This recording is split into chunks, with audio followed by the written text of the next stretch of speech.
Genius act, एक नए वित्तीय युग की शुरुआत। आज दुनिया जिस तरह बदल रही है, उसी रफ्तार से व्यापार का तरीका भी बदल रहा है। जैसे पहले सब नकद में चलता था, फिर चेक आया, फिर कार्ड, फिर यूपीआई आया और हम धीरे धीरे उसके आदी होते गए। अब एक और बदलाव शुरू हो रहा है। पिछले कुछ सालों में स्टेबल कॉइन, यानी ऐसी डिजिटल करेंसीज जिनका मूल्य किसी भरोसेमंद मुद्रा जैसे अमेरिकी डॉलर या सुरक्षित संपत्ति एसेट से जुड़ा रहता है, बहुत लोकप्रिय हुई थीं। लोग उन्हें क्रिप्टो लेन देनों, निवेश, भुगतानों आदि में इस्तेमाल करने लगे थे। लेकिन ऐसी मुद्राओं के लिए अमेरिका में कोई ठोस और पूरे देश में लागू नियम नहीं थे। इससे निवेशकों और उपयोगकर्ताओं के लिए जोखिम था। वित्तीय धोखाधड़ी, आकस्मिक गिरावट और वित्तीय अस्थिरता की संभावना थी। सरकार, बैंकिंग प्रणाली और नियामक संस्थाओं को डर था कि यदि ये मुद्राएं अनियंत्रित रह गईं तो व्यापक आर्थिक असर हो सकता है।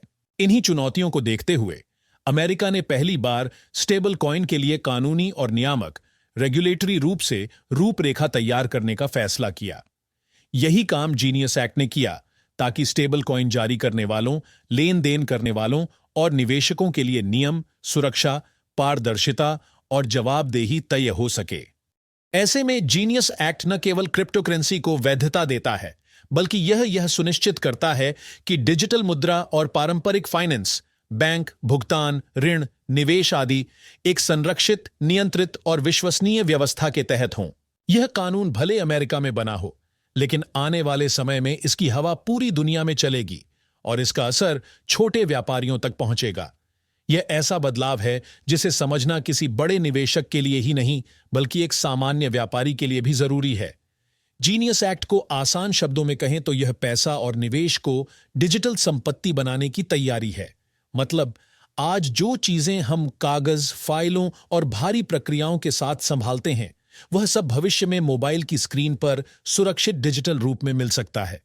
जिस तरह यूपीआई ने भुगतान आसान किया, उसी तरह जीनियस एक्ट भविष्य में निवेश और व्यापार का तरीका आसान करेगा। मान लीजिए आपका एक छोटा सा व्यवसाय है, दुकान, कारखाना, सर्विस एजेंसी या ऑनलाइन काम।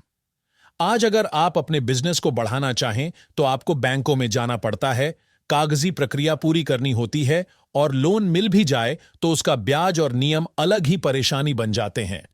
लेकिन भविष्य में जीनियस एक्ट जैसे कानूनों के कारण आप अपनी संपत्ति, अपनी मशीनें, अपना स्टॉक या अपने बिजनेस को डिजिटल हिस्सों में बांटकर निवेशक जुटा सकेंगे। इसे ही टोकनाइजेशन कहा जाता है। इसका फायदा यह होगा कि आपको किसी बड़े निवेशक की जरूरत नहीं पड़ेगी। कोई भी व्यक्ति, चाहे वह भारत में हो या विदेश में, आपका छोटा सा डिजिटल हिस्सा खरीदकर आपके बिजनेस में पैसा लगा सकेगा। पहले निवेश सिर्फ अमीर लोगों की दुनिया थी, लेकिन भविष्य में यह छोटे व्यापारियों के लिए भी आसान और आम बात बन जाएगी। यह बिल्कुल उसी तरह है जैसे पहले ऑनलाइन पेमेंट केवल बड़ी कंपनियां ही इस्तेमाल करती थीं, लेकिन आज हर छोटा दुकानदार क्यूआर कोड लगाकर पेमेंट लेता है। जीनियस एक्ट यह भी सुनिश्चित करता है कि डिजिटल तरीके से किया गया व्यापार बिल्कुल सुरक्षित हो। हर लेन देन ब्लॉकचेन पर दर्ज होगा, जिसे न कोई मिटा सकता है, न बदल सकता है। छोटे व्यापारियों के लिए इसका सबसे बड़ा फायदा यह होगा कि भुगतान में धोखाधड़ी लगभग खत्म हो जाएगी। लेन देन तेज होंगे और किसी को यह समझाने की जरूरत नहीं पड़ेगी कि किसने कितने का क्या भुगतान किया।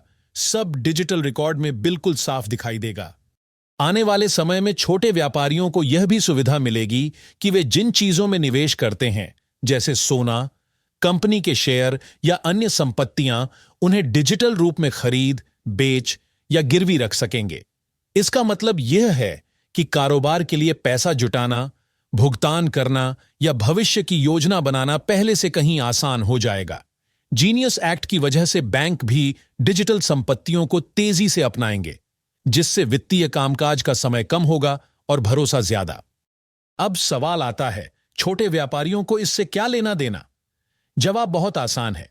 जब दुनिया का पैसा डिजिटल तरीके से चलने लगेगा, जब निवेश डिजिटल हो जाएगा, जब हर संपत्ति मोबाइल में दिखने लगेगी, तो कारोबार भी उसी दिशा में बढ़ेगा। नए ग्राहक आएंगे, आसान निवेश मिलेगा, तेज लेन देन होगा और व्यवसाय बढ़ाने के नए तरीके खुलेंगे। यह बदलाव आज नहीं तो 5-10 साल में जरूर आएगा। जो व्यापारी अभी से इसे समझ लेते हैं वही अगले दौर में तेजी से बढ़ पाएंगे। जीनियस एक्ट कोई अचानक बदलाव नहीं लाता। यह धीरे धीरे एक नया वातावरण बनाता है जहां छोटे व्यापारी, आम निवेशक और स्थानीय बिजनेस भी बड़े आर्थिक सिस्टम से सीधा जुड़ सकेंगे, बिना जटिल प्रक्रियाओं के। आने वाला समय वही होगा जहां पैसा और लेन देन उतने ही आसान होंगे जितने आज क्यूआर पेमेंट हैं। इसीलिए यह कानून छोटे व्यापारियों के लिए भी बहुत महत्वपूर्ण है, क्योंकि यह उन्हें उस भविष्य के लिए तैयार करता है जहां व्यापार सिर्फ दुकान तक सीमित नहीं रहेगा, बल्कि डिजिटल दुनिया में भी उतना ही मजबूत होगा। जैसे इंटरनेट ने व्यापार की सीमाएं तोड़ी और यूपीआई ने भुगतान आसान बनाया, वैसे ही जीनियस एक्ट आगे की पीढ़ी के लिए वित्तीय दुनिया को सरल और खुला बनाने वाला कदम है। जीनियस एक्ट की पृष्ठभूमि यही है: तकनीक की तेजी, वित्तीय दुनिया की धीमी चाल, वैश्विक प्रतिस्पर्धा का दबाव, लोगों की बदलती जरूरतें और एक ऐसा भविष्य जिसका स्वागत करने के लिए पुराने नियम पर्याप्त नहीं थे। यह कानून इस बात का प्रतीक है कि दुनिया अब नकदी और कागज से आगे बढ़कर डिजिटल व्यवस्था की ओर बढ़ रही है, जहां पैसा सिर्फ नोटों में नहीं बल्कि सुरक्षित डिजिटल इकाइयों में बहेगा। और जीनियस एक्ट उसी बहते हुए भविष्य की पहली औपचारिक ईंट है। आज की दुनिया हर दिन बदल रही है।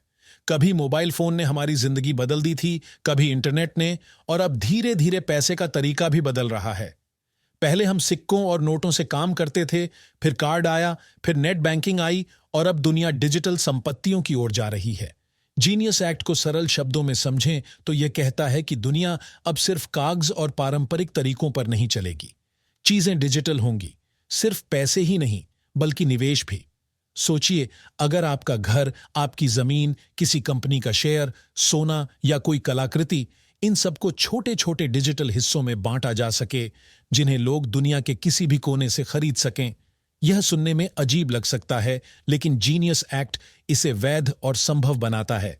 यह बदलाव पैसा, निवेश और बाजार को एक बिल्कुल नए रूप में ढाल देता है। पुरानी वित्तीय व्यवस्था बहुत धीमी थी।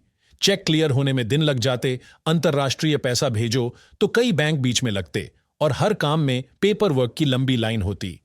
डिजिटल दुनिया में सब कुछ तेज है। कोई छुट्टी नहीं, कोई बैंक का टाइम नहीं, लेन देन कभी भी हो सकता है। जीनियस एक्ट इन दोनों को एक साथ जोड़ देता है। यह कहता है कि पारंपरिक बैंकिंग भी डिजिटल तकनीक का इस्तेमाल कर सकती है, और डिजिटल दुनिया भी कानूनी रूप से सुरक्षित हो सकती है। इस कानून के बाद ऐसा समय आएगा जब निवेश करना उतना ही आसान होगा जितना किसी ऐप पर गाना सुनना।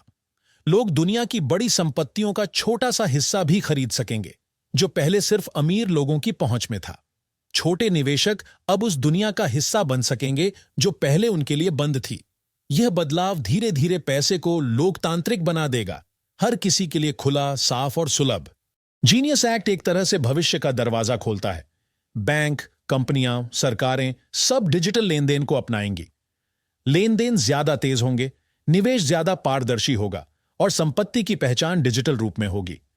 भविष्य में शायद हम जमीन के कागज या गोल्ड के बिल फाइल में रखकर नहीं कहेंगे कि यह मेरी संपत्ति है। उसके बजाय हमारे पास एक सुरक्षित डिजिटल प्रमाण होगा जिसे खोना या नकली बनाना लगभग असंभव होगा। बेशक हर बदलाव चुनौतियों के साथ आता है। नई तकनीक डर भी पैदा करती है। क्या यह सुरक्षित है? क्या यह भरोसेमंद है? क्या लोग इसे अपनाएंगे? लेकिन जैसे हमने इंटरनेट को अपनाया, जैसे हमने मोबाइल बैंकिंग को अपनाया, वैसे ही यह बदलाव भी धीरे धीरे सामान्य हो जाएगा। एक समय था जब लोग एटीएम का इस्तेमाल करते समय डरते थे, आज यह रोजमर्रा की चीज है। इसी तरह डिजिटल निवेश और डिजिटल पैसा भी रोजमर्रा का हिस्सा बन जाएगा। जीनियस एक्ट हमें एक संकेत देता है, भविष्य आ चुका है और पैसा अब सिर्फ जेब में रखने वाली चीज नहीं, बल्कि तकनीक से संचालित एक जीवित व्यवस्था बन रहा है। यह कानून चुपचाप आया है, लेकिन इसमें वह ताकत है जो आने वाली पीढ़ियों की आर्थिक दुनिया को नई दिशा दे सकती है। हो सकता है कुछ साल बाद हम यह समझें कि यह कानून हमारे समय का वह शांत मोड़ था जिसने वित्तीय इतिहास की दिशा बदल दी।